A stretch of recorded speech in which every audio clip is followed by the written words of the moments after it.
welcome to our Monday Minute. Today we are going to discuss value-based purchasing. As most of you know, value-based purchasing has been proposed in the form of a nationwide rollout for home health beginning in January of 2022. And we're relatively certain that this is going to transpire. So I wanted to share a few things with you very briefly today. We have some excerpts here from the annual report for the value-based purchasing model. As you can see, with the information, there were 9 states that participated in the value-based purchasing model that technically was set to last for 5 years, which would have ended December of 2020, and technically they're not going to use any of the data from 2020 and ended the value-based purchasing information at the end of 2019. In that 4 years of information, you can see that in the annual report, they're telling us that $604 million was saved in the 9 states alone. They're attributing to the value-based purchasing demonstration. They're saying that the majority of these funds that were saved was not taken out of the pockets of home health agencies, but was due to a reduction in inpatient hospitalization stays and a reduction of skilled nursing facility stays in those 9 states. So using that data, they are now proposing that they would like to save that kind of money, which technically turns out to be about $150 million a year, and want to roll that out nationwide. And if they can save that much money in any given year with 9 states participating, what's that going to look like when the entire nation has to participate?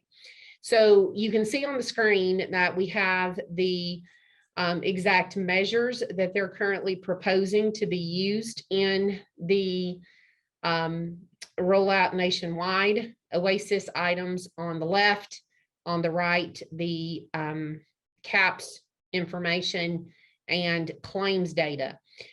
This is very, very similar, if not exact information that was used during the value-based purchasing demonstration.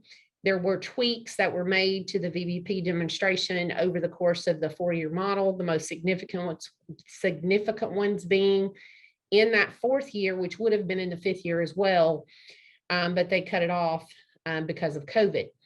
So a couple of quick thoughts for those of you who have never been in value-based purchasing before. There's an achievement calculation and an improvement calculation.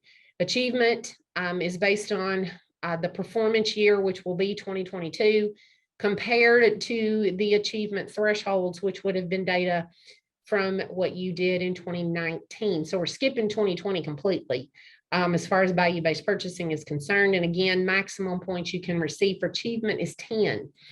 In the improvement calculation, you can receive a maximum of 9 points.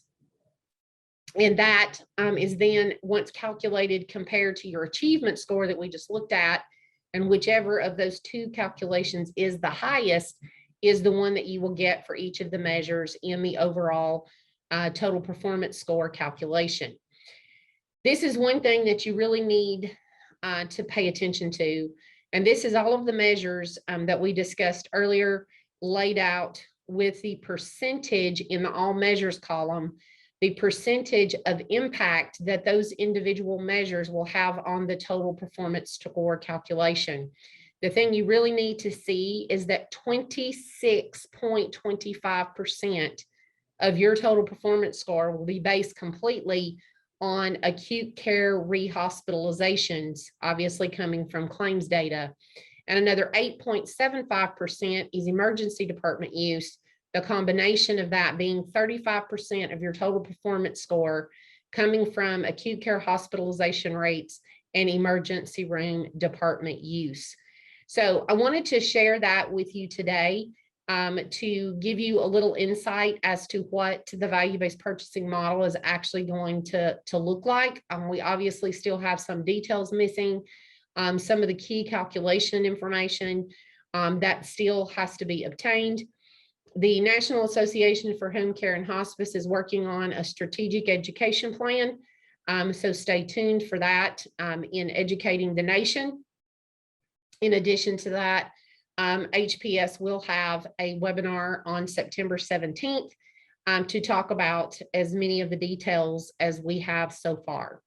Thank you all for participating today. I hope you have a fabulous week, and we will talk again soon.